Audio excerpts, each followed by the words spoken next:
ఈ శతాబ్దంలోనే అతిపెద్ద భూకంపం మరో 5 ఏళ్లలో రాబోతుందా? జపాన్ కేంద్రంగా రాబోయే ఆ భూకంపం ఇండియా, నేపాల్, బంగ్లాదేశ్ దేశాలను కూడా కకావికలం చేయబోతోందా అంటే అవుననే అంటున్నారు శాస్త్రవేత్తలు.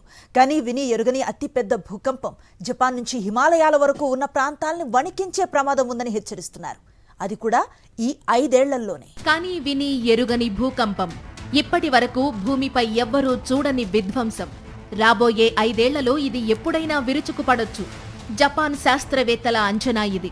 గడిచిన కొన్ని రోజులుగా జపాన్లో భూకంపాలు వస్తున్నాయి. సునామీ హెచ్చరికలు కూడా జారీ చేశారు. కానీ భయపడినంత ప్రమాదం జరగలేదు. అయితే ఇవన్నీ ఓ మెగా భూకంపానికి సంకేతాలని చెబుతున్నారు జపాన్ శాస్త్రవేత్తలు. దానికి వీళ్లు గ్రేట్ హిమాలయన్ ఎర్త్క్వేక్ అని పేరు పెట్టారు. అదేంటి, జపాన్లో భూకంపం వస్తే దానికి హిమాలయాల పేరు పెట్టడం ఏంటి? ఇదేగా మీ సందేహం?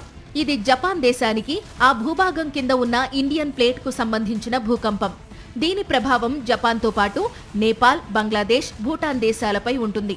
అట్నుంచి హిమాలయాలకు ఆనుకుని ఉన్న భారత్పై కూడా తీవ్ర ప్రభావం చూపించబోతోంది. అందుకే దీనికి ఈ పేరు పెట్టారు. యూరేషియన్ ప్లేట్, ఇండో ఆస్ట్రేలియన్ భూపలకాల మధ్య భారీ రాపిడి కారణంగా ఈ భయంకరమైన భూకంపం వస్తుందని చెబుతున్నారు సైంటిస్టులు. దీని ఫలితంగా సముద్రాలు ఉప్పొంగుతాయి. అలలు 100 అడుగుల ఎత్తుకు పైగా ఎగిసిపడతాయంటున్నారు. తాజాగా అందుబాటులోకి వచ్చిన భూకంపాల డేటా తీర ప్రాంతాల్లో మారిన పరిస్థితుల్ని అంచనా వేసి ఈ ప్రమాదాన్ని ఊహిస్తున్నారు శాస్త్రవేత్తలు. భూమికి 10 నుంచి 20 కిలోమీటర్ల దిగువన రిక్టర్ స్కేల్పై 8 లేదా అంతకంటే ఎక్కువ తీవ్రతతో ఈ భూకంపం సంభవించే అవకాశం ఉందంటున్నారు. సైంటిస్టుల అంచనా ప్రకారం రాబోయే 5 ఏళ్లలో ఎప్పుడైనా ఈ భూకంపం సంభవించొచ్చు. మరి హిమాలయ ప్రాంతాలపై ఇది ఏ మేరకు ప్రభావితం చూపిస్తుంది? దీనికి సంబంధించి ఖచ్చితమైన సమాచారం చెప్పలేకపోతున్నారు సైంటిస్టులు. హిమాలయ ప్రాంతాలకు ఆనుకుని ఉన్న ప్రాంతాల్లో భారీ విధ్వంసం చోటు చేసుకుంటుందని జపాన్ సైంటిస్టులు హెచ్చరిస్తుంటే, ఐఐటి రూర్కీకి చెందిన భూగర్భ శాస్త్రవేత్తలు మాత్రం అది ఒక ఊహ అని కొట్టిపారేస్తున్నారు. హిమాలయాల కింద భూమిపై ఒత్తిడి ఉన్న మాట నిజమేనని, కానీ ఆ భూఫలకాలు ఎప్పుడు విరుగుతాయో ఎవ్వరూ చెప్పలేరని వాదిస్తున్నారు. జపాన్లో మెగా క్వేక్ వస్తే అది హిమాలయాల్ని తాకే అవకాశం తక్కువేనంటున్నారు. అయితే జపాన్ శాస్త్రవేత్తలు చెబుతున్న భారీ భూకంపం వచ్చే అవకాశాలు మాత్రం ఉన్నాయని చెబుతున్నారు. జపాన్లో భూకంపాలు సర్వసాధారణం. అయితే ఈ మధ్య కాలంలో వస్తున్న భూకంపాలు మాత్రం అసాధారణంగా ఉన్నాయి. సోమవారం 7.5 తీవ్రతతో భూమి కంపించింది. ఆ తరువాత వరుసగా 3 రోజుల పాటు అదే స్థాయిలో భూకంపాలు సంభవించాయి.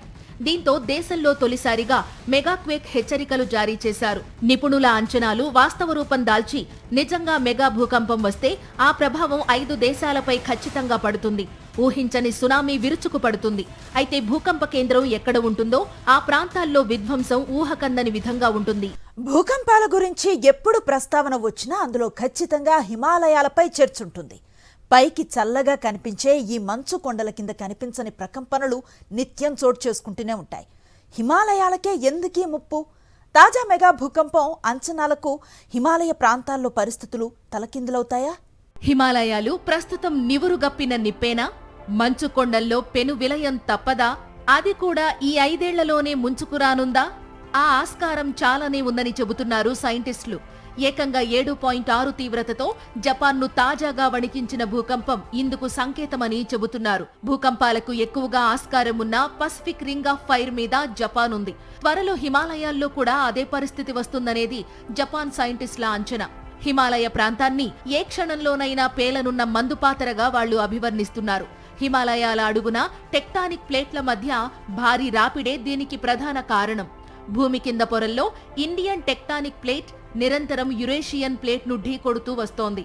భూమి లోపల పొరల్లో కొన్ని శతాబ్దాలుగా జరుగుతున్న ఈ ప్రక్రియ ఈసారి హిమాలయాలకు ముప్పు తెచ్చిపెడుతుందని వాళ్లు చెబుతున్నారు. హిమాలయాలకు భూకంపాలు, అందులోనూ భారీ ప్రకంపనలు కొత్తేమీ కాదు. 1934లో ఏకంగా 8 తీవ్రతతో సంభవించిన భూకంపం బీహార్ మీదుగా నేపాల్ దాకా ఉత్పాతం సృష్టించింది. 2015లో నేపాల్లో వచ్చిన భూకంపం భారీ విలయం సృష్టించింది. అయితే ఈ ఆందోళనలు వాస్తవానికి చాలా దూరంగా ఉన్నాయంటున్నారు భారతీయ సైంటిస్టులు. హిమాలయాల కింద భూఫలకాల రాపిడి తీవ్రత 2.5 నుంచి 3.5 మధ్య మాత్రమే ఉందని, ఆ తీవ్రతకి 8కి చేరే అవకాశం ఇప్పట్లో లేదని చెబుతున్నారు. అయితే bureau of Indian standards BIS మాత్రం వీళ్ల వాదనలకు వ్యతిరేకంగా స్పందించింది. ఇటీవల భూకంప రిస్క్ జోన్ల మ్యాపింగ్ పూర్తి చేసిన BIS జోన్ 6 ను కొత్తగా ఏర్పాటు చేయడమే కాకుండా హిమాలయ ప్రాంతమంతటినీ దాని పరిధిలోనే చేర్చింది.